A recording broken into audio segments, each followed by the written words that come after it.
All right. Ready? All right.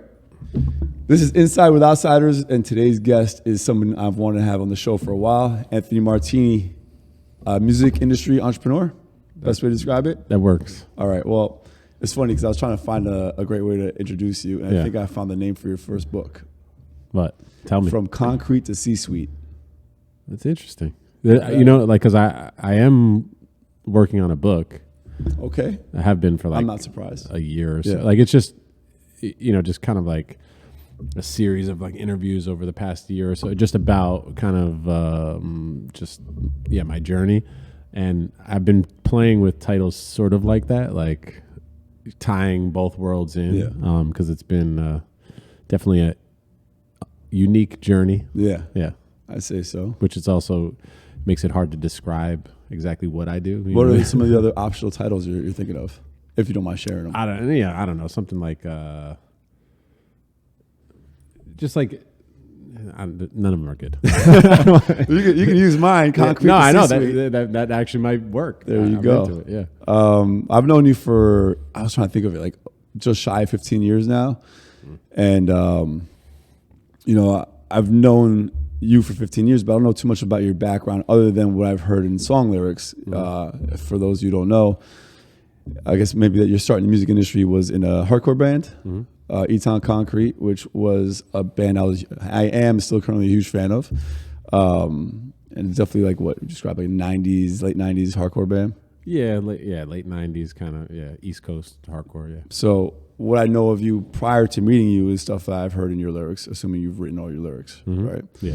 So with this interview, I want to hopefully know more about you, about your history, your start. I know you're self-made, and a lot of people, you got a tattooed on your hand, and that's like an inspirational story for anybody. I mean, coming from, from what I know from the song lyrics, food stamps to being a self-made millionaire is not a common story.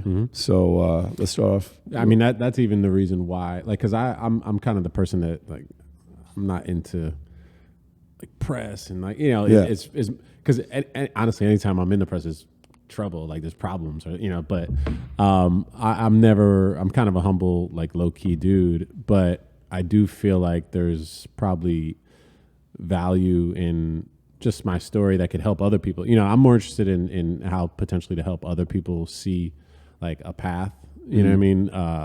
Than just like, I want to write a book because it's like cool and vanity, blah, blah. It's like, I need a purpose for it. And that's kind of, that's the concept a little bit behind is almost even try to help people, figure a way to get from point A to point B. So, I mean, I see that happening, especially writing a book. I mean, you've done that with your song lyrics. Obviously, your song lyrics speak to a lot of people.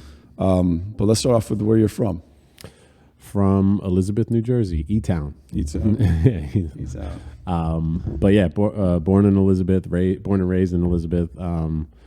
Lived there probably up until I was like 20 years old or so, and then just kind of bounced around New Jersey for a while, and then eventually moved into Manhattan for a few years, and then now came back and in the suburbs of New Jersey. It's been a path, but Jersey, born and raised. Always Elizabeth is like my rep E-Town. What was your family like? The family unit growing up? Grew up. It was just me, my mom, and my brother. And yeah, it was pretty small. Just kind of like a small family unit there. Didn't really interact much with my dad, most of my life. Now I do. It's different, like sort of, it's interesting how life kind of, changes, and you change and people change, or you just, have new understandings of different things. And so, yeah, back then it was sort of your, I guess, typical like angry kid, no dad, and that came across in a lot of like, even just when I started doing music and the content and sort of like the lyrics and stuff I was writing, that came across. But just one day didn't feel like that anymore. So what changed?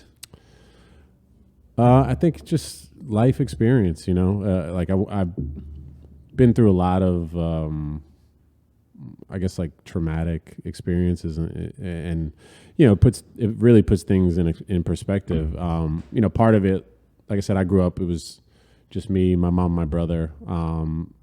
Pretty much, I was kind of like the man of the house, and had to sort of like be responsible at a young age. Younger brother, I'm assuming. Yeah, younger brother.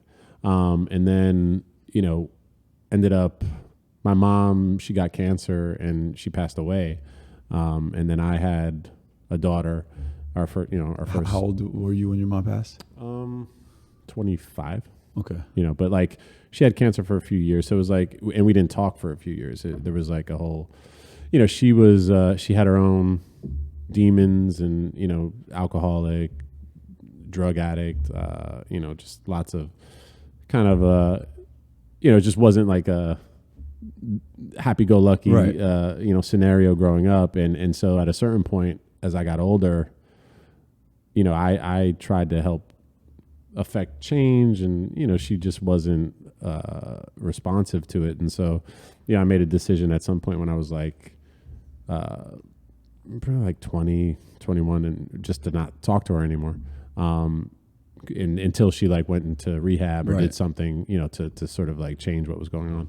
And so, there was a couple of years we didn't talk, which was tough because, growing up, that my mom was like everything, it was like, she was, all I had. Of course. And like sort of everything I did was for her in a lot of ways. And so decided not to talk to her. And then we lost a couple of years because we just weren't talking. And then when I did start speaking to her again, she had, it was because we found out she had cancer, and it was sort of like, it just put things in perspective. Like I wasted a lot of time.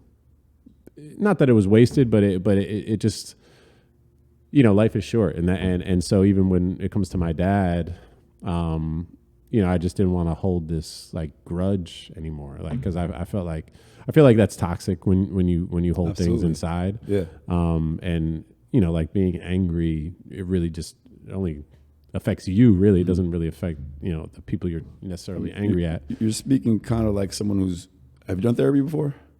I started recently. Yeah. Me too. I do that, and I think it's not spoken about enough, right? And I think it's super valuable. But you're speaking from someone who seems aware and conscious and therapized in a sense, because you're saying these things that a lot of people necessarily wouldn't realize. Yeah, I mean, it all seemed logical to me, like kind of going through it all, just, after not speaking to my mom, then she got sick, and then she passed away, and then it's like I wasn't speaking to my dad because I never talked to him, and it was like I just had this newborn baby, and it's kind of like, what the fuck is the point of all this shit? Right. Like, you know what I mean? It's like, all right, even when it comes to my dad, I feel like, people make mistakes in life, and I, like I can't really judge the situation that he was in at the time. Like my mom and dad had me when they were like 19 years old, you know what I mean? And so like, and also knowing like my mom was kind of crazy, my dad's crazy too, but like I was only hearing one side of it my whole life, and like who knows what the truth is at that point, or like even whatever the truth is, like, or accepting there's humanity, right? Yeah, that's what I'm saying. At the end of the day, it's like no one's perfect. Yeah. I think about like, when I was 19, 20 years old, I feel like I was pretty mature, but you're still young now, especially now thinking about being 19 or 20 years. Absolutely. That's like a kid. I didn't know my ass from my elbow back then. Like exactly. Looking back from now, yeah. And so, it kind of just dawned on me that there was no, like, I just didn't want to hold this like grudge anymore. And so, reached out to my dad, and, we sort of like reestablished a relationship, and now, like now we're cool. Like, you know what I mean? And I kind of, I just have a different understanding. I really try not to judge people in general, because everyone has their own shit, and people do things for a reason, and who knows what the reason is behind it. So it's like, I'm really not going to try and judge people. So, that's sort of how all that came to be. Yeah. I think I met your dad at one of the reunion shows, and you guys seem to be like good terms. Like, it seems like a cool relationship. And it's cool that you were able to bring that forward as opposed to like holding that grudge and never having that option. Yeah, and even seeing my kids now, like with him, they don't know. They don't really know my, my childhood. So, to them, it's like, their grandpa. And Right, it's all fun. And, and I could even see him, almost maybe trying to make up for lost time with like them, for things that maybe he missed out on with me. And so, it's just different perspective, man. Life is hard. Like we're all just trying to, and harder for some to figure it out, for a lot more harder for some than others. Like I said, listening to your song lyrics, comparing it to some of the hardships I've had or other people have had. It's again, I think it's good that those were the lyrics you wrote down and people can really connect, because they're like, at the end of the day, it makes people feel like they're not alone, right? Well, yeah, that's been the biggest thing, with the music in general is like seeing how, sorry, I had to burp. Seeing how like, my lyrics actually affected people in positive ways and maybe helped them get through things, and again, it's all about perspective, because while we were an active band and trying to make it and all this, like nothing was good enough. It was like, we're fucking failures. Right. Like we didn't become the biggest thing in the world.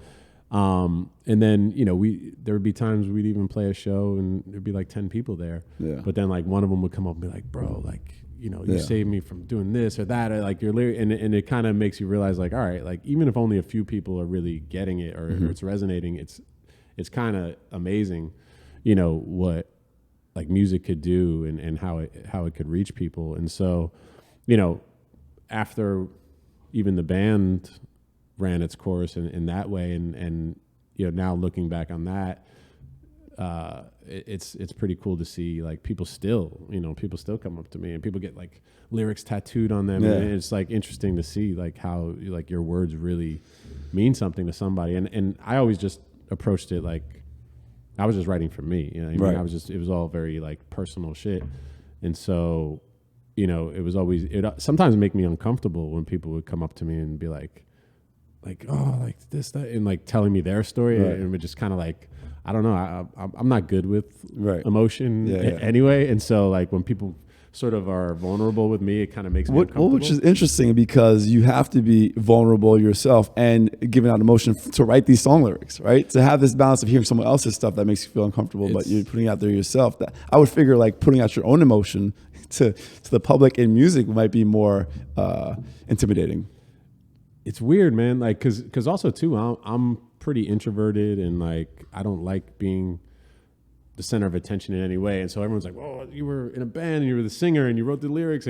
But it's different. Like I almost like I'm not present right in those moments. Like, what I mean? Like I'm present when I write it, but then like when we're kind of performing, I'm zoned out. It's so funny you say that because I've had conversations about this as being a club promoter, running Outsiders. Like that's a persona. Not to say I'm like lying to everybody, but I put on this act. I'm almost like on autopilot when I'm doing it, when I'm speaking in front of people. Even on this is like, don't want to say I'm on autopilot because I'm intrigued by what the people are saying, but like having to know that this is gonna be watched by, if we're lucky, a few thousand people, right? I mean, hey, that's good. Ileana's was watched by what, 400,000 people? Yeah. Yeah. But no, I want to say, because me and Jeremy went to the Atlantic City show, and when we were downstairs and we were coming up, it was like when we walked out and it was like a hat switch. Like you went from this to, yo, you ready? And you went up, it was like a totally different person. It like, really was. It's game time. No, exactly. Exactly. Basically similar to an athlete, yeah. It's sports. Like that's the thing too. Like I grew up playing sports, and so like,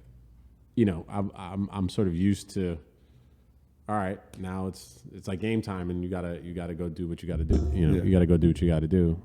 But even up until recently, I guess like I'm a late bloomer in a lot of ways because like we played so many shows and we're a band for so many years, and I think part of it was being comfortable in my own skin in some ways, where like I would kind of zone out at the shows and not even see anyone in the crowd. Like I would see them, but I'm not paying attention to anyone. Like I wouldn't look people in the eyes. Was that from the beginning, or was that because of routine? No, it was from the beginning. It's Really? really just because like I just maybe like I think it's just that I have issues being vulnerable. You know what I mean? And so like like the more people in the crowd, the better, because then you kind of it's like faceless. Right. Smaller crowds, like I would try not to make eye contact with people.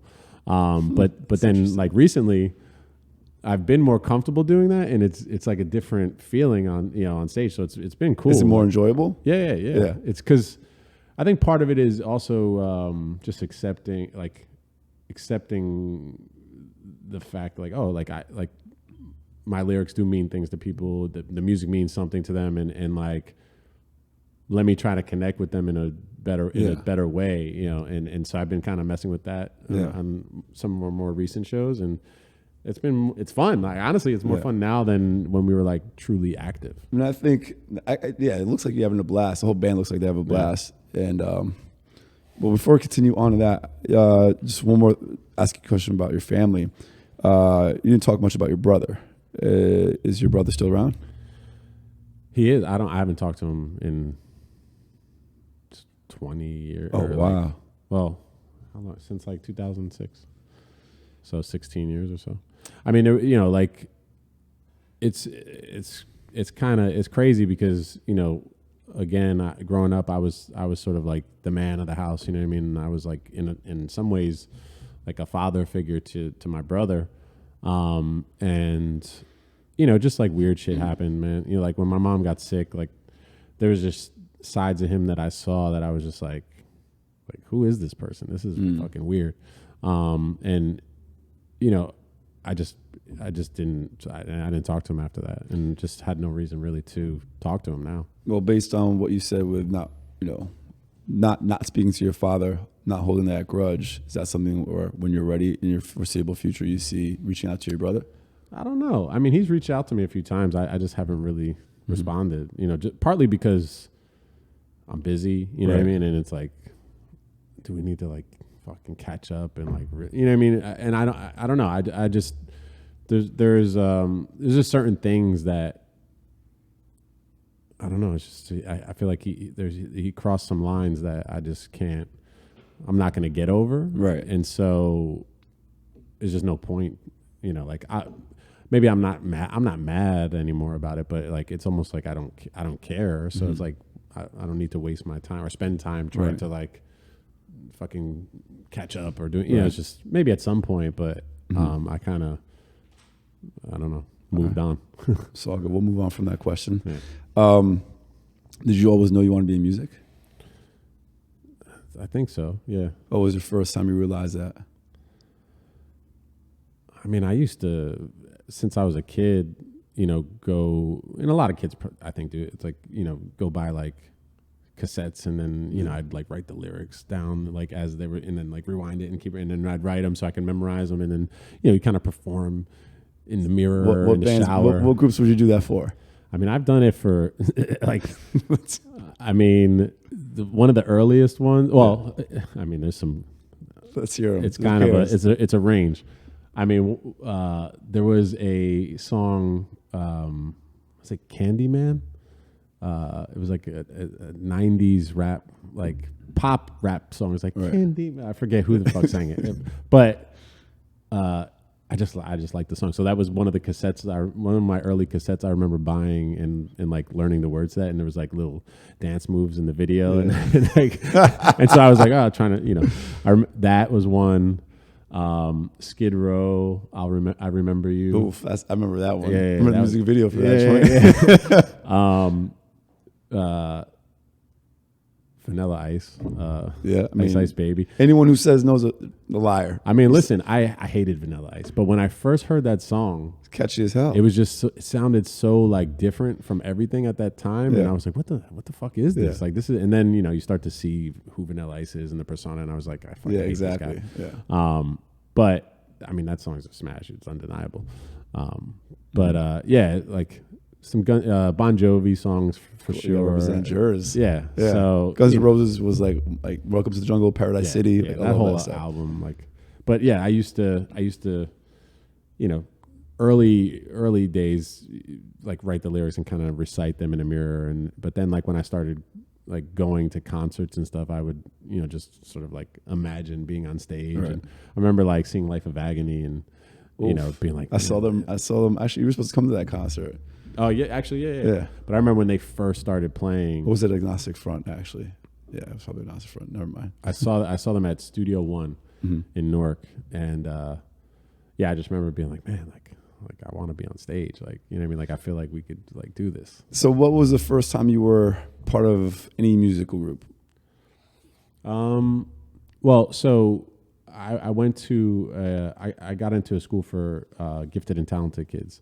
And Where school was that? Terrence Riley. In Elizabeth? In Elizabeth, Okay. yeah. Were you good at school? Did you do well? Well, You got into like a school of good and talented, but so it's funny because I've always been smart, but I've always been like a bad kid. And like I would get in trouble from teachers like it's suspended. I got kicked out of kindergarten. kindergarten? Yeah, like expelled from. How did you get expelled from kindergarten? I threw a chair at the teacher. And I mean, at kindergarten, I probably couldn't pick up a chair. I don't know. That's what I'm saying. I was an angry kid. Yeah. And so I would like act out, and I was just an asshole, you know, at that age. And so I would get suspended, get in fights. Yeah. But like the work wasn't the problem. I just was, Yeah. you know, like angry and acting out. And then I got this teacher. It was in 4th grade. Her name was Miss Owens. I'm trying to find her still because like she changed my life, like literally. She was like she was a young teacher, and you know, she was a black woman and really hard on me. And I always call her racist. I'm like, you're racist. You just because I'm white. And like I hated her class so much. And describe Elizabeth so that people understand the demographic of. Oh yeah. So yeah, I mean, people that know Elizabeth is you know, majority black and Latin. You know, most like mainly Colombian and Haitian. Mm-hmm. And so like in my school, I was one of the only white kids, like always. And so you know, like I would get picked on for that. You know what I mean? Like, hey, Guns N' Roses, blah, blah, yeah. you know, like, you know, whatever. But I grew up immersed in like all sorts of different, you know, like at home, you know, like my mom would listen to like rock music and stuff. But then in school, all my friends were listening to rap, and I was on sports team. And so, you know, that's sort of how all like my musical just tastes and influences like came together. But yeah, so I was like the only white kid in the class, and she was like so hard on me. And so I used to just like complain to her, I'd be like, you're racist. You're just doing this. Tell her she's racist? Yeah. And so, you know, she just rode me. And, you know, later I realized it was because she saw like potential in me. And so this was the first year, like she wouldn't let me slide on anything. And like, it was just super tough on me. And I started getting good grades, like straight A's. And, you know, we had this sort of like tumultuous relationship, but then I found out like she put a recommendation to send me to this like gifted and talented school. Wow. And so like that, you know, going from like Elizabeth public schools at the time, it was like I had guns pulled on me. It was, you know, it was like juice, like, you know what I mean? Yeah. It was like, you know, like what you would see in those 90s movies, like getting jumped every day. How old were you? I don't know, like 10, 11, 12. 10, 11. Yeah. Okay. Yeah. I mean, up until throughout, but like in like those, like the normal public schools, it was way worse. And so, yeah, it was just like, and plus I was a big kid, so I would get beat up by like older kids because they would think I'm older, like, you know what I mean? And so, you know, they'd be trying to steal my sneakers or, you know, fucking my coat. And it was just all that kind of shit. So you're getting shit at home and I mean everywhere. Yeah, you didn't catch a break. That's why I was. That's why I was like an angry kid. Yeah. And so yeah, she recommended me for this gifted and talented school, and you could only get in if a teacher like recommends you. And so I ended up getting in, and that was like really kind of put me on a path to change my life. Like really, like because you know that's where I met all the guys in my band. That's where I had access to like music programs and equipment and things like things that we didn't have in the normal school. Now all of a sudden it was like, I remember we had this music teacher, Mr. Corley, and he was like this cool like jazz guy. Like, yeah, bro. Like and like, you know, we were in a jazz band, and he used to just let us like skip, you know, lunch or whatever, gym or whatever, and go. They had studios in the school, like little soundproof rooms with guitars and all this shit. And I was asking myself, like, you guys came out in '96, right? Yeah, we were 16. I'm thinking to myself, how the hell you guys get like the equipment and everything together to have an album, an EP? Yeah. into the school. Well, like the school had, like I said, we would just leave. We would, any non, important class, like gym or whatever, lunch, we would go into the studios and they had drum sets and guitars and shit, and we would just jam. And like Mr. Corley would just let us do that, and we would, talent shows and whatever started happening at school, we would be the ones like, we write songs, and it wasn't E-Town Concrete at that point. It was, we went through some different iterations of like random bands, but we were always kind of writing music. What were the names of some of those bands? One of them was Grendel. Did you say Grundle or Grendel? Grendel. Okay, Grendel. Trip Instinct. It's not that bad. I remember. Well, the first song we ever wrote that I remember was a song called Fish Stew. Okay. And it was just like an acoustic song about like fish stew. It was like major chords. It was like basic learning guitar, and you were fucking around. But I remember that, like Fish Stew. And yeah, what was another band that we had? I don't know. It was all the same members for the most part? Me and Teddy, the drummer, were always like in bands. Dave had a different. Dave was in Grendel. He wasn't in Trip Instinct. Teddy was in Trip Instinct. Wasn't so we were kind of always like in the periphery of each other. But we all hung out and were friends, and so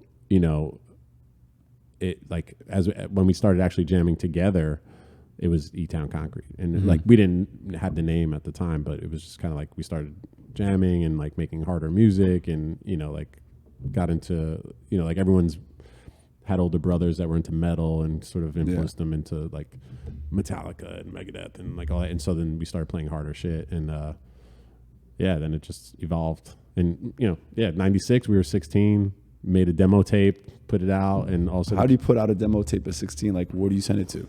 You don't send it to anywhere. You go like just do shows. You go to fucking Kinko's, you print up a bunch of covers. Like that's what I used to do. I used to go, to Staples, buy a bunch of blank cassette tapes, and because it wasn't even CDs, it was cassettes, high speed dubbing, and you'd have to sit there. It's maybe it went 2 times the speed, so you'd have to sit there for like 20 minutes at a clip, just making one at a time, and then writing on the demo, and then go to Kinko's, you make the cover, and you cut it out and fold it and put it in the thing. But you got to miss those days sometimes, right? No, it was great, man. Right? Like honestly, it was fun. Like you felt like you were like creating something tangible, and it was like in sort of the care, even though it was just like Xerox copied things. Like I wanted to make it like, this is cool. Like, but let's make it like. I think every cool entrepreneur design has those on it. moments, and every entrepreneur looks back from wherever they've accomplished and wherever they stand now, and looks back at those moments. Those moments are the most special. Yeah, no, it was for sure, and it was a way. We kind of like spread the word through that, and gave them out to some people, but then eventually we started like selling them at shows, so it became like a source of revenue. What was the initial break you got for E-Town, where it kind of got the momentum going? There was this guy named Uncle Mark, and they just called him Uncle Mark because he looked old, but he was like in the scene. Yeah. He passed away too. So, but like he was sort of one of those like guys that just was just like a tastemaker. You know what I mean? And so like he would always be up on the new shit before like the band blew up, and like everyone in the little regional scene would kind of like listen to what Uncle Mark said was the hot chick, and so he just loved E-Town Concrete. I mean, he lived in Elizabeth, and so to him it was so crazy that there was a band from Elizabeth, and so he like really took to us and was just like, like started telling everyone, this band, these kids, they're 15 years old, 16, and they're playing like this crazy like rap hardcore, and it just started to catch on, and so he was one of the early just advocates that gave us some credibility with like. Because he was down with like all the bands that were kind of already around, like fucking Agnostic Front, like those kind of bands. Like he already was friends with them, so he would like gave us credibility amongst the scene that like, all right, these kids are something to look out for.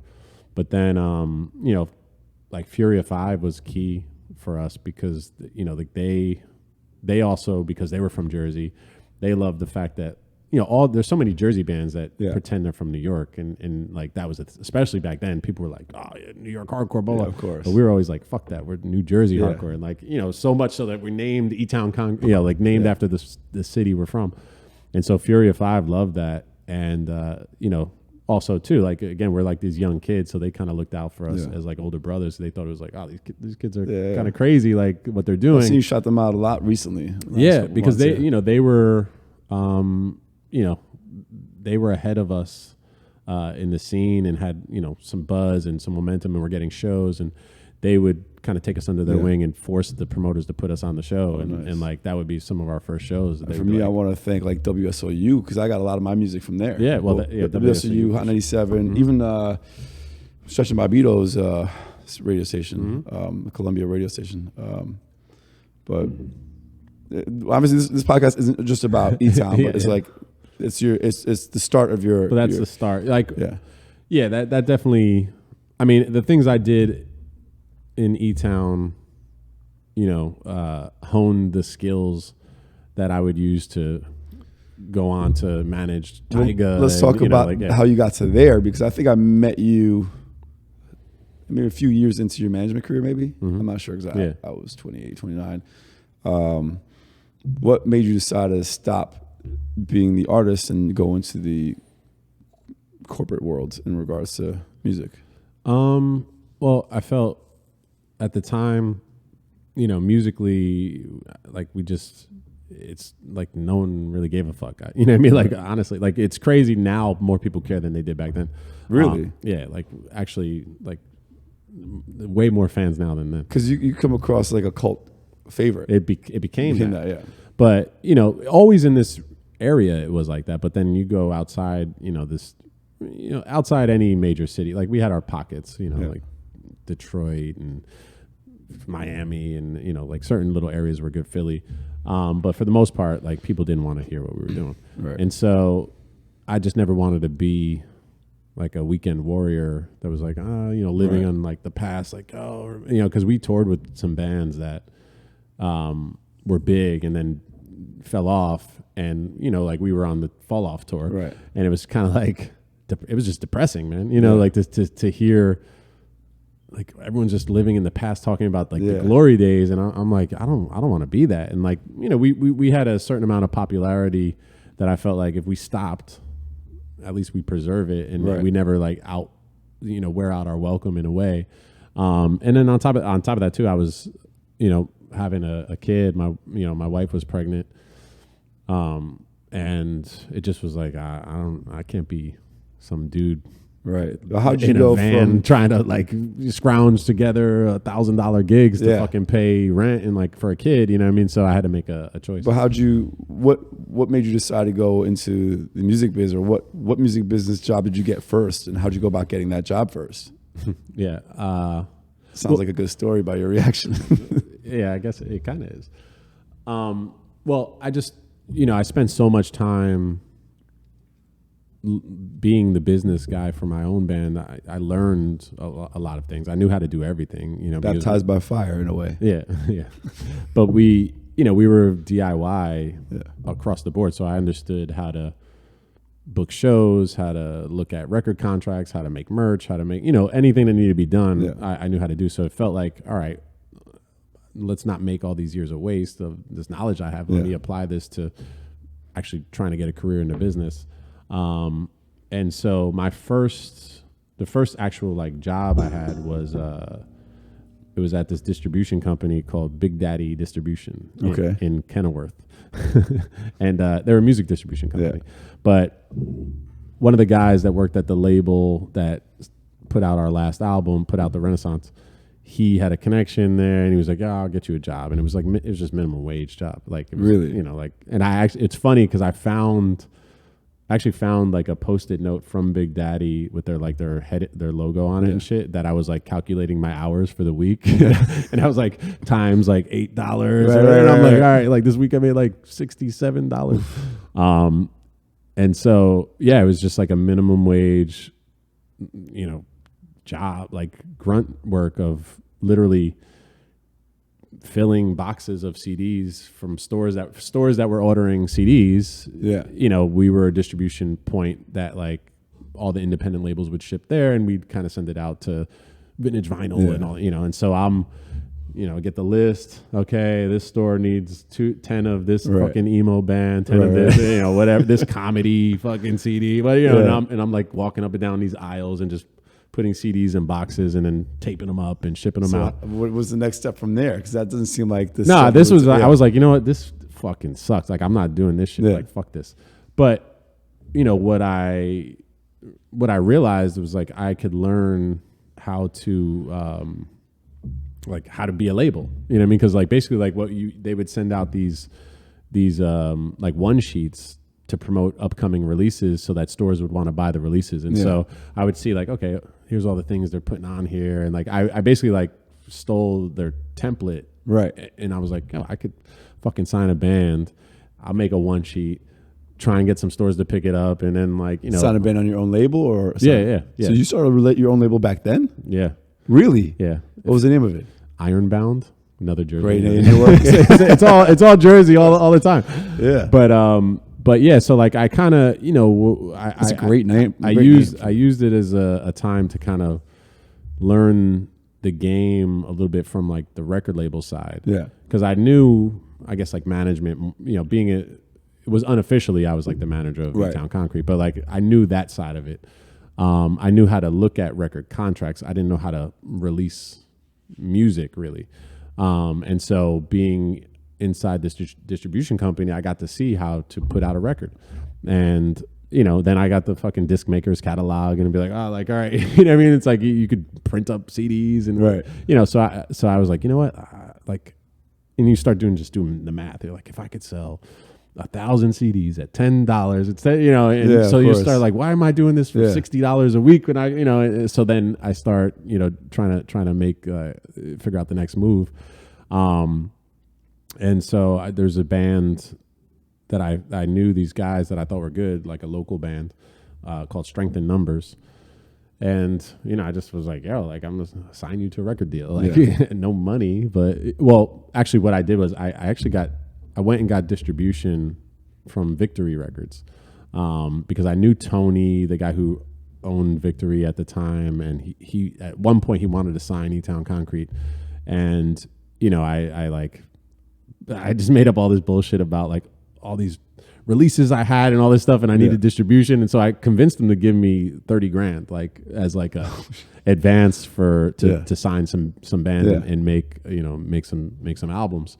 I took that. I signed this band Strength in Numbers and put out their album, and it was good. Like, I mean, it just didn't really work because you start to see, you know, what the variables are that you need to have successful artists too. Cause like these guys, like they had a lot of talent, but they had jobs, they had good jobs. They didn't want to quit their jobs to go on tour. And it was just kind of like, it's never going to work. But at the time I just wanted to make something happen. So I was like, I kind of ignored all that shit. I was like, fuck it, I'll make it work. And you know, it was cool. Like did some shit, but like it was a experience, you know, first experience putting out, you know, music. And then I put out an E-Town Concrete album because I was like, all right, that's which one was that? Easy enough. Made for War. Made for War. That's the one. Is that the one you just put out again recently on Spotify? The last one, yellow album cover. It has like the brass knuckles on it. Yeah, it was never on like Spotify before. It was just CDs. Right. But that was an easy one. Then I was like, all right, I could put this out and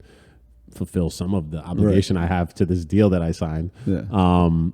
And then it just ended up not really working out, and it kind of fell apart. And then I started working at Ferret Music, which was a label that had like, you know, Every Time I Die and like a bunch of like that kind of those kind of bands, The Banner, like bands like that, hardcore bands, and they were based in New Brunswick. And so I started working there, and they were starting a management division, and you know, I started managing at that time. So that was your first start managing outside of your own band? Yeah. How did that go? It was good. Like I actually had some... Didn't you manage the Wolfpack? The Pack. The Pack. Oh, not the there, Pack, though. Okay. But yeah, when I was at Ferret, I managed Terror for a little while. I managed Behemoth, which is like Behemoth. They're like this crazy black metal, like Polish death metal, like really satanic, like which is but they're big. So I was kind of like, yeah, fuck it, like I'll do it. I didn't really even know the music, and I'm talking to this guy Nurgle, who's the singer, and he's they're actually huge now, really. But I'm like, fuck it, like any opportunity that I could take, I'm just taking, and I'll make it work. Like, so how did it switch from that scene to being more pop culture and hip hop?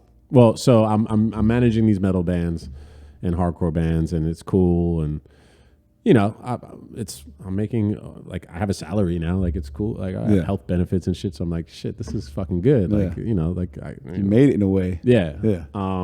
But I was always more interested in hip hop, just personally. You know what I mean? Like I didn't listen to as much metal or hardcore as I did hip hop. Yeah. And so while I was at Ferret, I got an offer to manage Gym Class Heroes, and I said no because I thought they were corny. Travis, nice guy, but at the time I was like, nah, fuck that. Like I'm into more hard shit and whatever. To me, I was like, this is backpack, fucking fuck Gym Class Heroes, and so I turned it down, and because a buddy of mine, this guy Bob McClin, who is co-owner of Crush Management, who manage like everybody now. They're like the biggest management company. Mm-hmm. They were just he actually got his job at Crush managing E-Town Concrete. And so, I remember at the time, like our last tour, he was in a band that we were on tour with he was in a band called the Step Kings. They were signed to Roadrunner, and we did a tour together, like sort of one of our last tours before we broke up. And he's like, I'm gonna like stop doing band stuff. I'm gonna start managing. He's like, should let me manage you. And I was like, all right, there's nothing really to manage, like whatever. But at that point, I kind of felt like I'd been doing it for so long, and fuck it, like maybe this guy could do something that I can't do. Like, so let me see what he could do. And shortly after that, we ended up breaking up anyway. But it helped him get his job at Crush, who at the time was this no-name management company that, like, the biggest thing they managed was like Meadow from The Sopranos. Really? Yeah. And so like that was like cool. I'm like, our managers, Sopranos, Jersey Connect. it's so like all these little things mattered. Yeah. I mean, they're big back then. But then he ends up working there, and I remember we were on this fucking shitty ass tour, right? Like our last tour, and we're in some no-name town in front of like. Played in front of like 10 people, and he sent me. He was like, "Yo, I might start working with this band, Fall Out Boy." He's like, "Check them out. Let me know if you like them."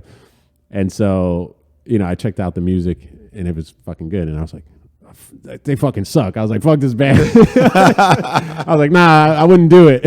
And so, but he ends up managing them, and then they became like Fall Out Boy. Yeah. And then Crush as a company blew up. They ended up, from there, it was like Panic at the Disco, Gym Class Heroes, Fall Out Boy. Now it's Green Day, Weezer, Lord, Sia, Train. It's mega company. But so my band breaks up. I'm working at Ferret. He's now at Crush with Fall Out Boy, and like they're blowing up and all this shit. And so he picks up Gym Class Heroes. Pete from Fall Out Boy is like, oh, we want to start working with this band. So Bob is like, like I know you like rap. Do you want to come manage this group over here? And I'm like, nah, fuck this. This is fucking, but partly because of the deal he was offering wasn't as good. Like I was actually making more money dealing with like hardcore bands than I would have if I went and did that on the initial deal he offered. And so I turned it down. But then Gym Class Heroes, like all of a sudden I hear him on Z100, and it's like this big, and I'm like, fuck, man, like I should have did that shit. And I was so pissed. And I was like, all right, next time I don't give a fuck what it is. I'm just going to do it. Yeah. And so shortly thereafter, they sent me this group, The Pack, and they were like, hey, these guys, it's like these skater kids, like rappers from the Bay Area, and like they got this song about vans and whatever. And I was like, oh, this is kind of cool. And so I was like, fuck it, either way, I'm doing it. So I ended up leaving and starting to work at Crush. And how many years were you working at the other place, or working? Probably like 2 years. Okay. Yeah. And then I started working at Crush probably like 2005. Gotcha. And yeah, my first client was this group, The Pack, who had the single Vans, which became like a viral song before viral songs, before things were even viral. Like, you know what I mean? But it was like, this song was like Rolling Stones said it was like top 5 songs of the year. And, you know, it was like literally like viral, but it was pre-internet in that way. Like the internet obviously was there, but it wasn't like how things, you know, take on a life of their own now.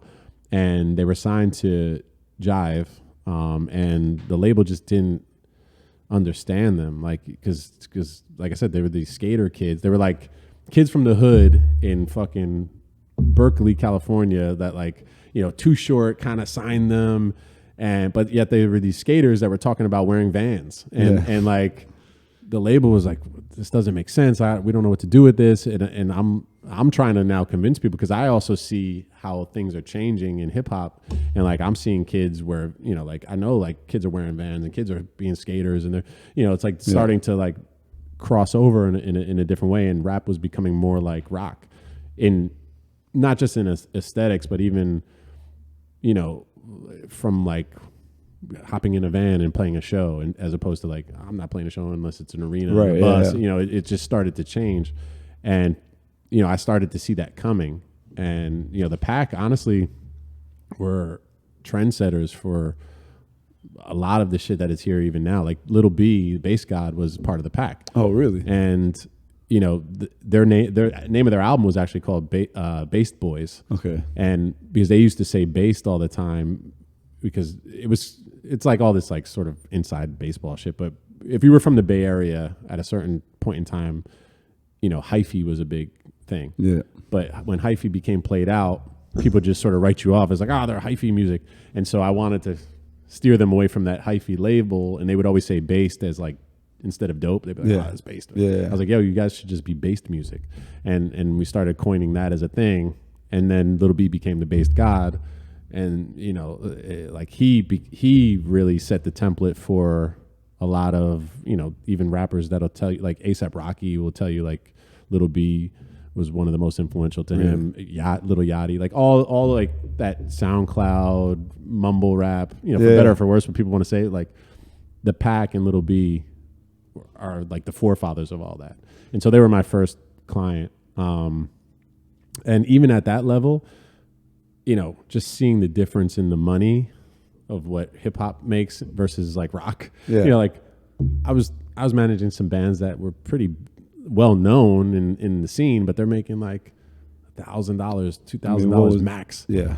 The first show the Pack ever played, they got $10,000. I mean, it's so evident with the fact that New York they don't have a rock station. Yeah. Or I don't know if they do now, but for years it was just hip hop stations. Yeah. So it was kind of, you know, from a business standpoint, I'm like, you know, if I'm getting a percentage of, you know, take 20% of 1,000 and 20% of 10,000. Exactly. I got to try and fucking make these moves. And so I started to really just like focus on building out like the hip hop side of things at Crush.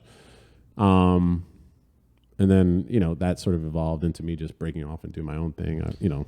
So I met you through Mel Testamark, and shortly after, a couple of years later, I remember we were talking about music. I was producing my own concerts at the time and doing nightlife. But you told me about a group called Chitty Bang before they became Chitty Bang. Mm-hmm. I remember you were at South by Southwest. You told me to come by the show. I still finished performing. Everybody leaves. And literally it's me and 2 other people in this whole place. I stick around. I'm like, wow, these guys are really good. And everyone left. Yeah. When did that happen? When was that stage? Was that shortly after you left Crush? No, that was during sort of during the Crush period. I left with them. Yeah. But yeah, that I think that was probably shortly right when I left. But I started working with them there. Yeah. But again, it comes back to Jersey. Yeah. Like I remember I found them on MySpace, and their city, you know, used to say the city you were from, it was Newark. And so I was like, wait, Chitty Bang? Chitty was from Newark? Chitty's from Newark. Yeah. I didn't know that. Yeah. And so I was like, what the fuck? Like this, like, you know, they were this alternative kind of genre bending group, sampling indie rock bands and shit. And electro, which was huge at the time. But like in a cool way. Yeah. And the dude is from Newark. And I was like, yo, this is fucking crazy. And, I don't know. I just have a thing for Jersey people that I just gravitate towards them. So I reached out and was like, yo, do you guys have a manager? What's the deal? And then I went to go see them at some show they were playing in Brooklyn. And it was a full band at that point. And it fucking sucked. It was horrible. But like, I convinced them basically to kick out all the other members of the band and make it Chitty as the rapper and just keep the drummer, Noah, who was also the DJ, and just be like, yo, you guys should be a duo. The bass player, the guitar, but they all sucked. I was like, they're not adding anything. And I didn't like the whole Gym Class Heroes vibe. So, you know what I mean? Like I wanted it to be different. Yeah. And, it ended up working. We signed a deal with Parlophone Records in the UK, which is a pretty iconic like UK label. Yeah. And so that was, kind of my first. And you took them on your own, right? Like this was your own. What was the label management company called? The Commission, which ended up becoming a record label, right? Yeah.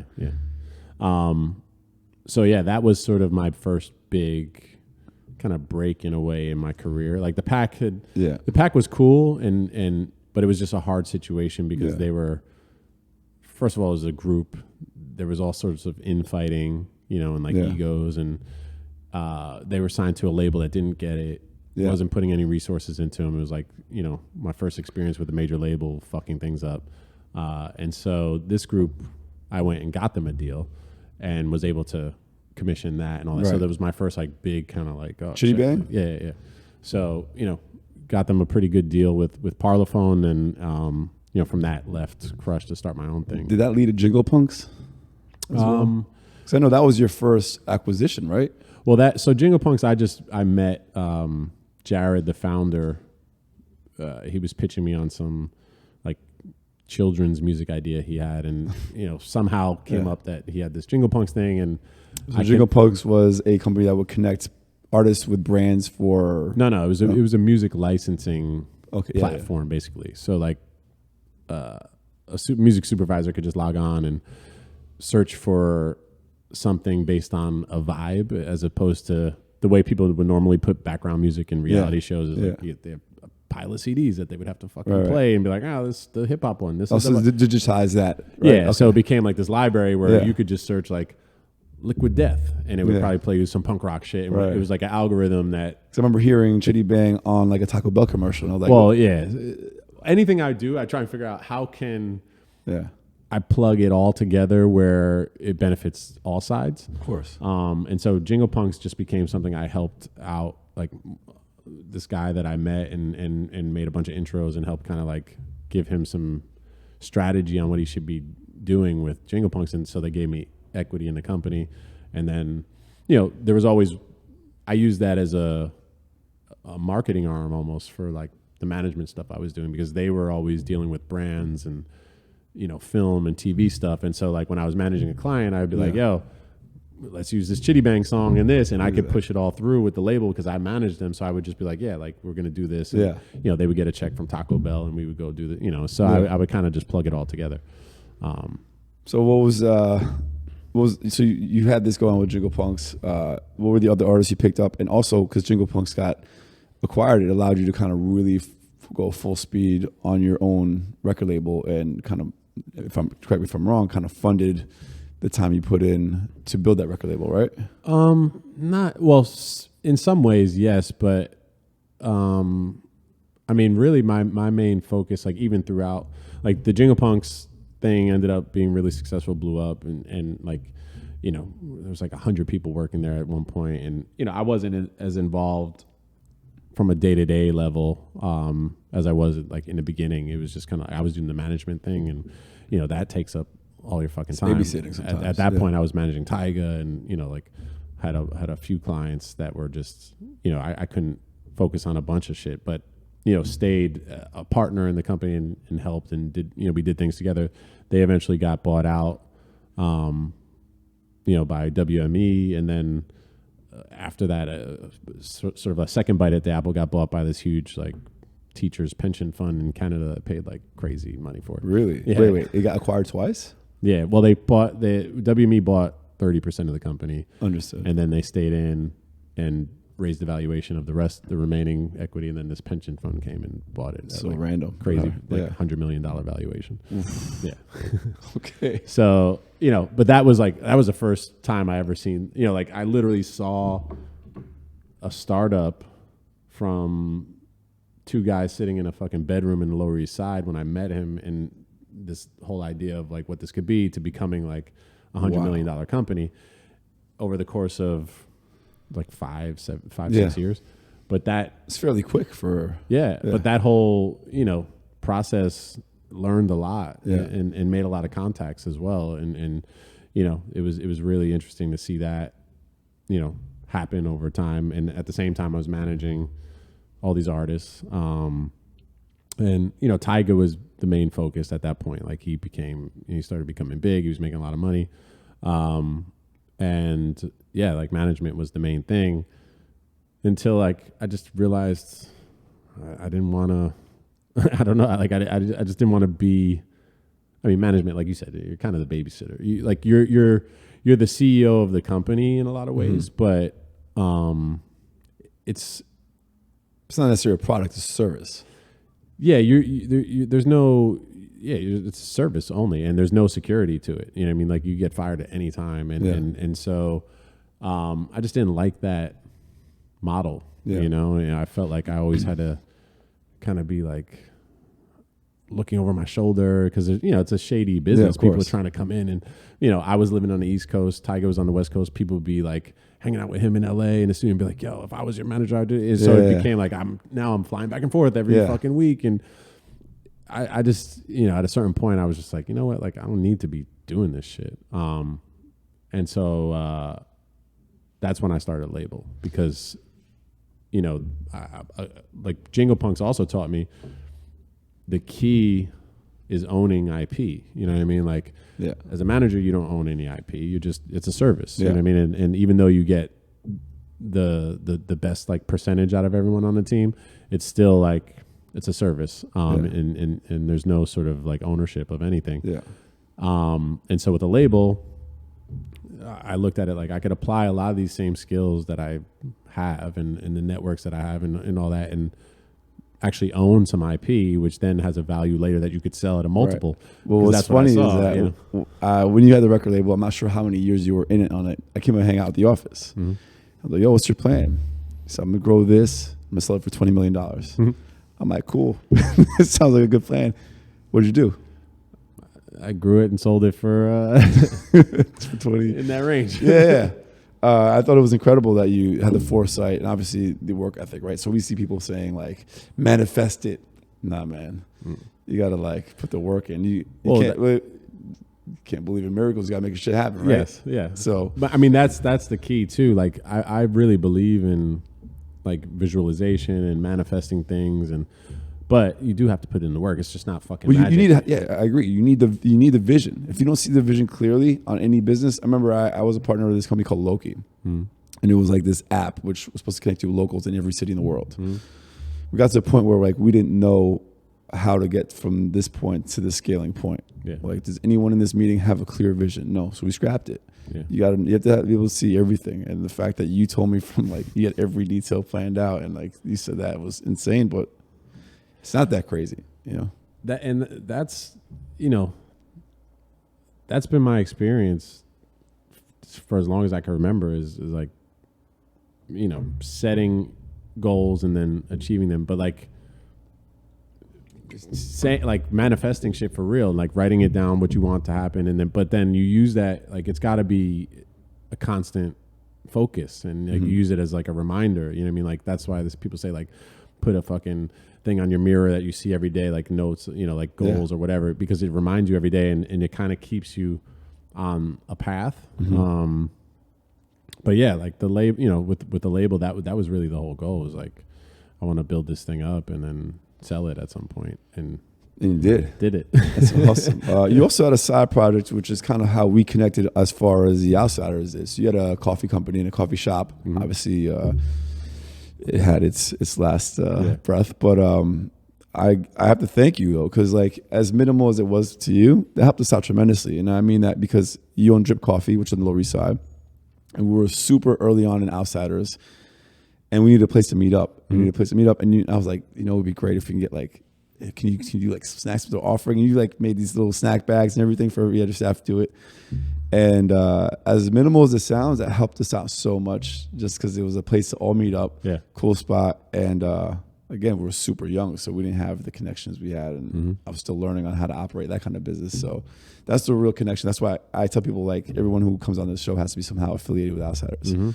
So that that's small step was important. Thank you. I mean, that, you know, that, like I said, I kind of applied that, you know, process to anything I'm doing. Is like, who do I know that we could kind of like plug into each other, and you know that's part of how you build anything successful. It's like, you know what I mean, like you gotta be able to like make shit happen and turn things into opportunities, and that's through, you know, knowing people that are doing other things, and you can plug into their networks. And so even with, you know, the Outsiders thing, you know, I just thought it was cool, like even just to have people come to the coffee shop. Like I was trying to make this coffee shop work, so I'm like, shit, like maybe they just like it, and at some point, you know, they come back when they're around, you know. And I love the branding. Trying to build a brand. Your target demo was urban population, right? So no one was targeting. Yeah. Go ahead. Like the idea was, you know, because I'm into coffee. I like coffee. Yeah.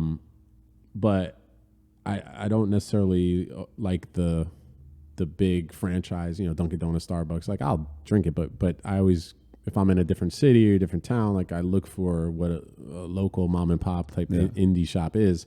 But what I started to see is, you know, it's like they're all the same aesthetic of like these hipster indie rock vibe, mustaches and shit. Yeah. And I'm like, that's, you know, like that's cool, but there's other people like coffee too. Yeah. So my idea was more like, what if, you know, it was like the streetwear version of coffee, like Kith type. Yeah, but you also had like that the BMX rider come through. Like like we try and do cool things. Yeah. Like honestly, like I still, it was, you know, a failed endeavor, but it was. I mean, there's also pandemic and the pandemic. Factors, definitely hurt. And rent in Manhattan's super expensive, and so like, you know, and we didn't have a kitchen, and you know, so it's very hard to make rent and pay employees and all this shit just selling coffee, because you can only sell coffee for so much money. Like no matter where you are, people are not going to pay crazy amounts for coffee.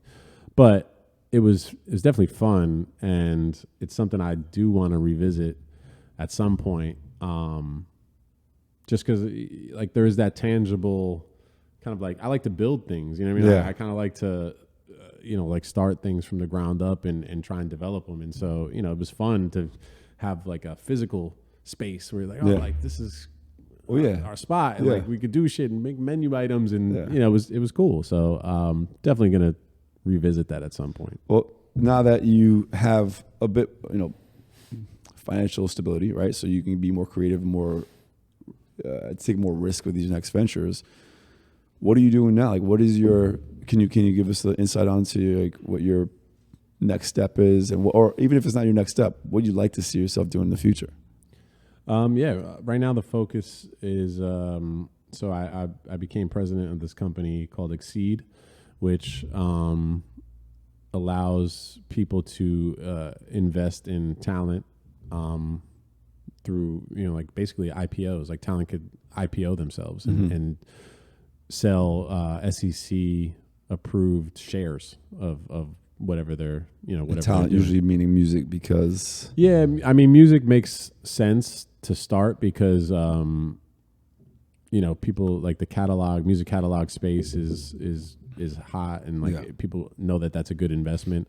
You know, the problem with that is it's a very gated space. So, you know, you see these catalog deals happening for these artists, and it's hundreds of millions of dollars. Like, you can't afford that. Like, you know what I mean? Like, only these big funds are doing that. And so this is a way to open that up to just the general public, where no one has really done that before, where, okay, we could take $100 million catalog and then take a percentage of it and just sell shares of it for $10.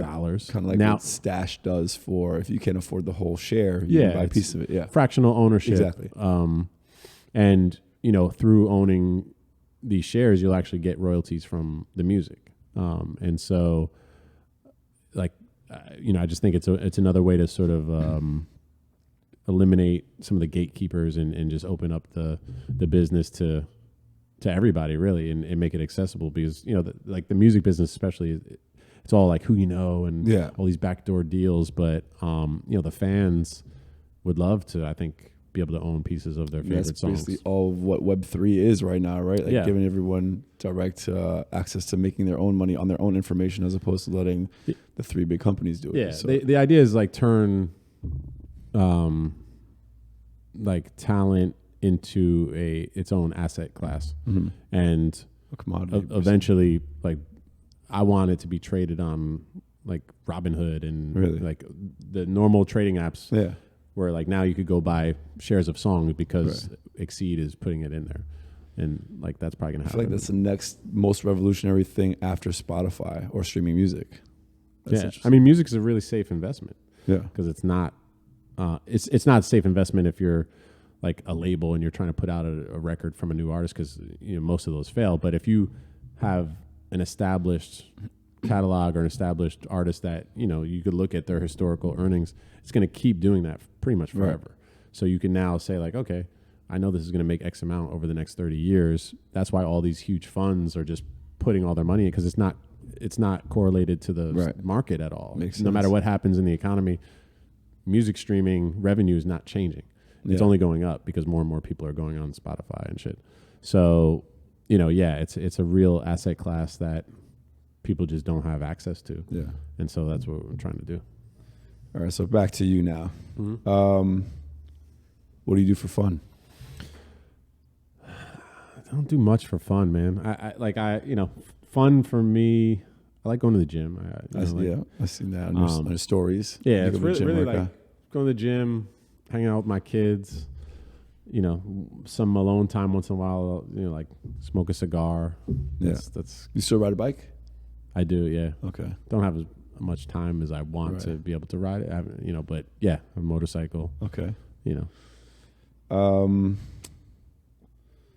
What are your? I know we kind of spoke a little bit about what are your goals and dreams like moving forward? You've accomplished a lot.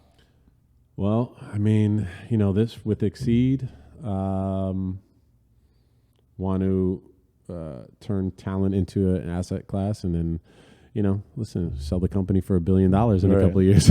Well, I gotta ask you this. So you'll put it on this, and then it could be like when I said it about the label. Exactly. But yeah, I mean, make it happen. Do you ever think I don't think any of us should ever sit back and do nothing, right? Because I feel like life is about having purpose, and you stay alive because you have a purpose and you're working towards something, right? It's a constant struggle with how you stay alive. That's my opinion. Yeah.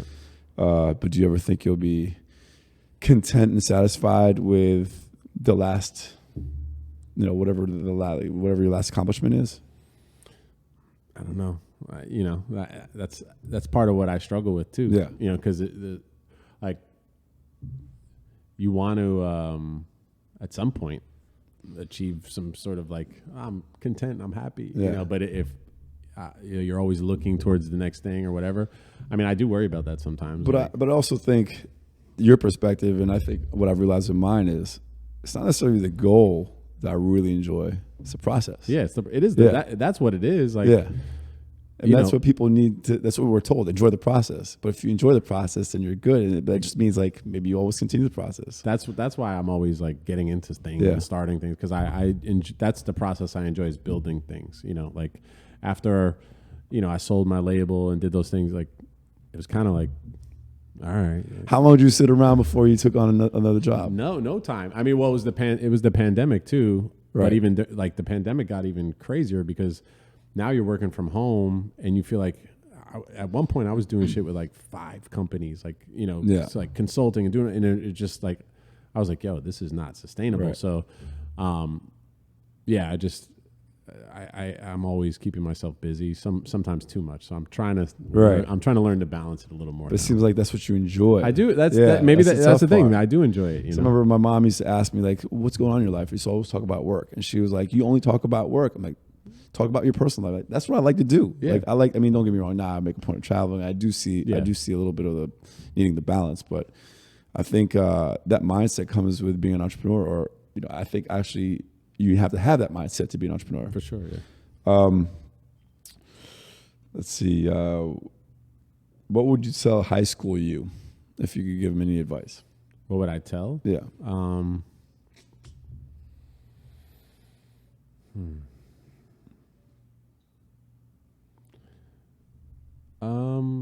Probably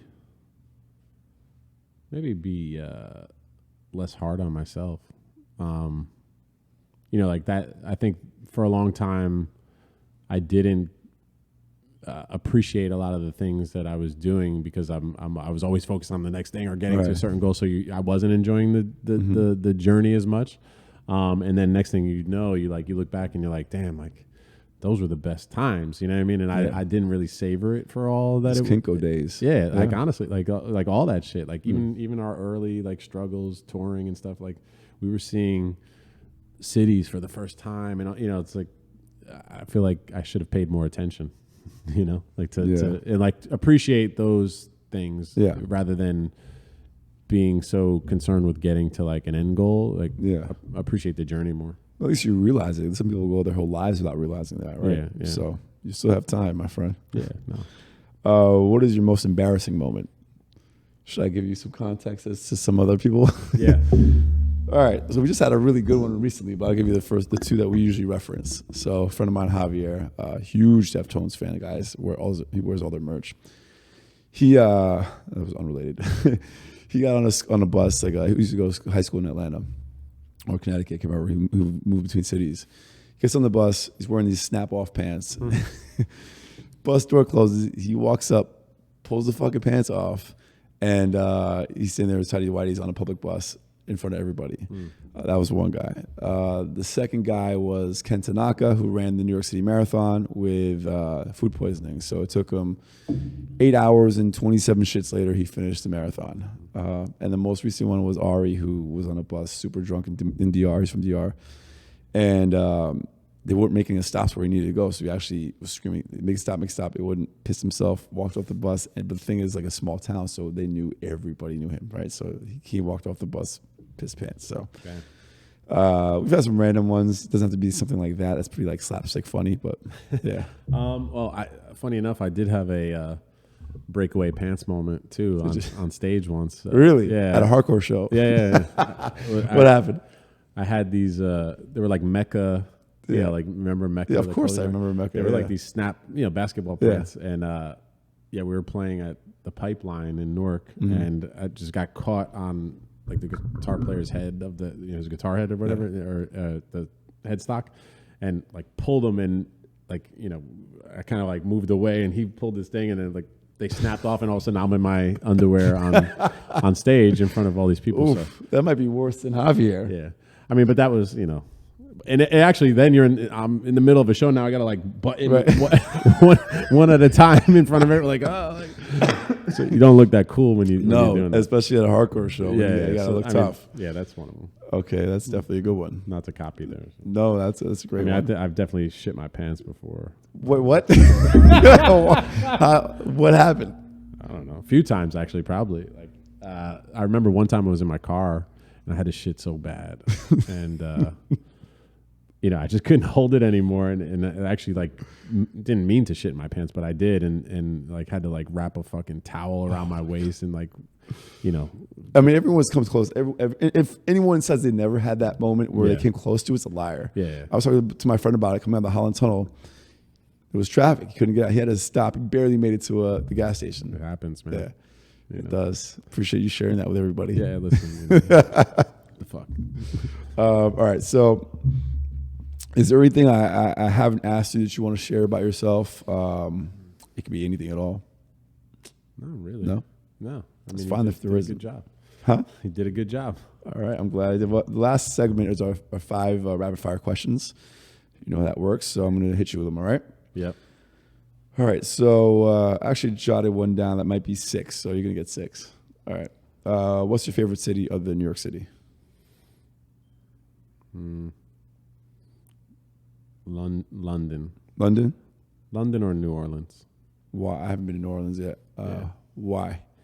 New Orleans is just such a unique city, and like the vibe there, and it's like very like supernatural feeling, but also kind of like sinful. I don't know. It's funny because I have that vision of New Orleans, and I've never been, but I'm really, that's like number one on my list for the States. Yeah, I love it, man. It like the architecture looks, like nothing else. Right. The people are cool. Like it's such a unique city. I love New Orleans. All right. So next question is, if you could do any other profession, what would you do? I mean, if I could, just do whatever or Do anything. I mean, I'd probably be like a professional athlete, What sport? Football player. You're a Giants fan, right? Yeah. You're a Giants fan? Okay. Yeah. Next question is the added question I added. So if there's any band in history you can be part of, which band would that be? Or artist or whatever? Guns N' Roses. Guns N' Roses. That was that was one of my first favorite bands for sure. I mean, ultimate rock and roll band. Yeah. Like, you know what I mean? Especially at that time, the heyday, like that would have been the ultimate. Like being Guns N' Roses. I got a great story. So I was in Paris, and my friend's like, "Oh, you came to Paris, perfect time." He was like, big promoter there. He's like, "We got a Guns N' Roses night." I'm like, "Cool, Guns N' Roses." I didn't know what that meant, themed, whatever. So I show up, and I'm talking to him like, "Yo, you're so lucky to be here, Guns N' Roses night." I'm like, "Yeah, awesome." All of a sudden, I hear, "Yo, that sounds like Axl." He's like, "Yeah, Guns N' Roses night. What are you talking about?" Sorry, he's saying GNR, not Guns N' Roses. It's GNR. I look over, and the stage in the back, Axl Rose is singing, and there's like the GNR band, so it's not the official band. Yeah. I got to see them like in this fairly small club, Lark Paris, like performing live. Yeah, it was insane. Awesome. So that's my GNR story. What's your vice? I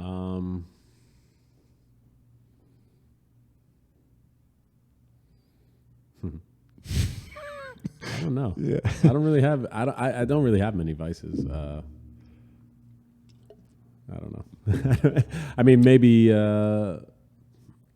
pasta. Pasta. Okay, Yeah. cool. We'll leave it at that. What's your greatest fear?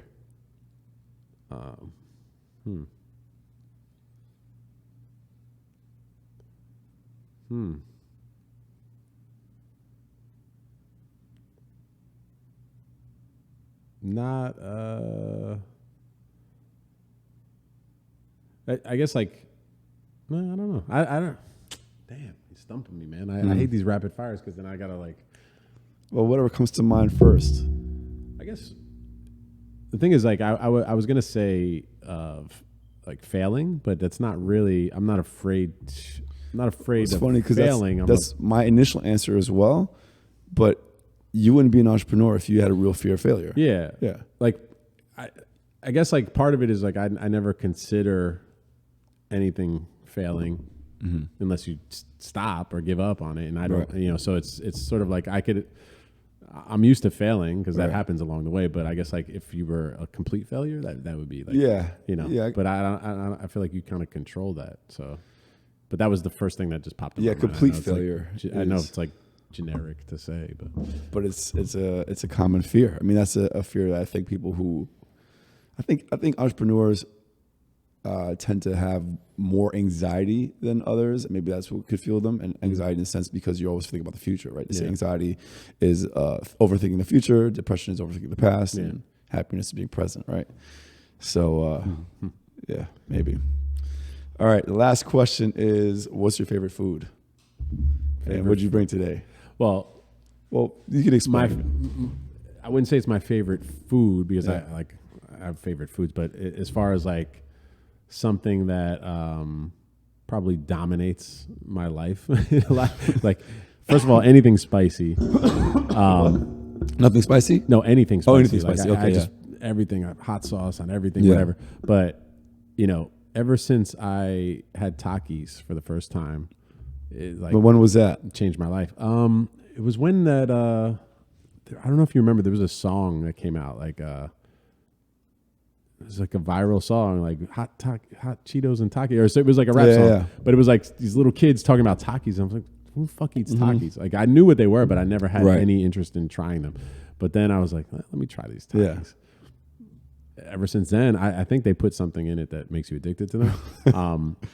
But I've gone so far as to try to find the powder that I could just buy for myself, like the taki powder that they flavor them with, to put on other food. Really? Yeah, and I actually found it. There's this lady called the Candy Lady or something on Instagram. I don't know. She's like in Mexico, and I went into like these Reddit forums that like God, it's a real problem. it was no, that's what I'm saying. So like I'm like, yo, I gotta find, because I started getting on this kick of like, I think you might have found his vice. Yeah, there you go. Maybe, Takis. actually, yeah. But I was making like taki fried chicken, like I would do like different things. Yeah. With but like the corn chips, when you fry them or do things, the flavor gets melted off it, so it's just like corn chippy. So I'm like, I need the powder. Yeah. And then also like, just I need the powder. You sound like an addict right now. I'm like, I but even like, because also, not to sound all fucking like whack, but like, these not that good for you, man. Like there's there's like a lot of calories, a lot of fat, So I was like, damn, if I could just put some like taki flavor on popcorn or whatever, I don't give a fuck if it's a taki. So I went on this mission to find the most authentic like replica taki powder, and even I was gonna make it myself. I was like looking at the ingredients, but I don't have like sodium bicarbonate bubble. That's probably like a preservative. You don't need it's all shit. Yeah. But I found this Reddit forum that there was like these taki connoisseurs, like kind of like comparing notes. You found your people, Mike. Yeah.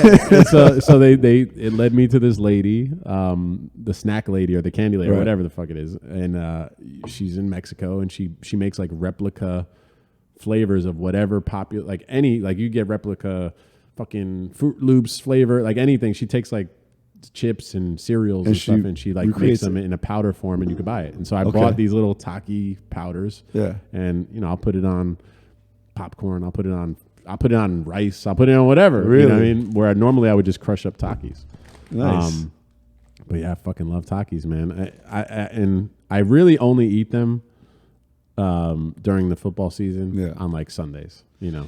I could have sworn you brought a bag of chips because of the reference to that in one of your songs, like the buy bag. And then no, I had no idea. Takis. That's new look, same intensity. But like, there's also, they came up with these blue ones, the blue flame. Wow, look at you! You got a problem. Crazy. I bought taki mac and cheese, man. Really? Like it's crazy. But you went down the taki rabbit hole. I did. All right. Well, before we keep on talking about Takis, what do we do? We trying them? Yeah, you can try them. You try them? You know what? I'm on this annoying doctor ordered diet where I can't do gluten, dairy, or sugar. I'm not gonna try the Takis. I know what Takis taste like. I'm gonna take these home. Well, why don't you describe? Is it spicy? They're spicy, but yet they have a hint of lime to them. Nice. Doritos tried to copy it with their Dynamitos. Are they made out of corn? Yeah, they're corn chips. I can have that. They're like rolled corn chips. I think I have those. They're basically like corn chips rolled up and flavored with this spicy / like Bugles, right? Bugles? No, Bugles are more. Yeah, I could try. They're like a tortilla chip. Oh, I don't think a product like this is going to say gluten free, but I'm going to try it anyway. Corn chip. Yeah, corn chip, exactly. All right. Yeah, try it. How do you open these bad boys up? Is it childproof? All right. My first Takis. Here you go. If I'm addicted, it's a problem. I'm gonna have to get those powders from you. These shits will stain your fingertips. Like after you wash your fingers, it won't come off. Which means like my insides are. Wow. Those are good. But it has like a zest to it. Yeah. I'm telling you, man. It's like that hint of lime you get in those Tostitos, but like a little better. Yeah, the hint of lime gets you. Wow. We need a sponsor from Takis. Hit us. Yeah, man. I have Taki socks. Wow. Yeah. That's You found my vice. I did. No kidding. We can go on like an hour talk about Takis with you right now. We should just. It's a nice spice too. Taki podcast. Mm-hmm. Sponsor us. Yeah. Anyway, I appreciate you coming out here. I know you're a busy dude. No, it's fun. Getting out and doing this and getting to know you more, where you come from, giving people out there, whether it be people you know from recent ventures or from the past, getting to know your history and where you've gone to now. So. We're gonna have you back here when you do that $1 billion deal. Let's do it, man. Let's do it. I'm gonna pull this up as evidence that I fucking claim this shit. Yes, and then when you name, I'm gonna name this episode, Anthony Martini from concrete to C-suite, but you can use that for your book. I love it. All right, and then I'll credit you on the shit. I'll take I'm gonna that. get a quote from you about like when they give people give quotes about the book. I'll get one for you. I'll do my best. And then congrats on all the outsider stuff too. And I see you growing and doing all this shit, and you got the podcast. I see you in red carpets and tuxedos, and I'm like, yo, Jeremy, bro, what's up? I'll invite you next time. I got you. Well, thank you, and thank you for being a friend, and we'll see you again. Awesome, man. Thank you. Later.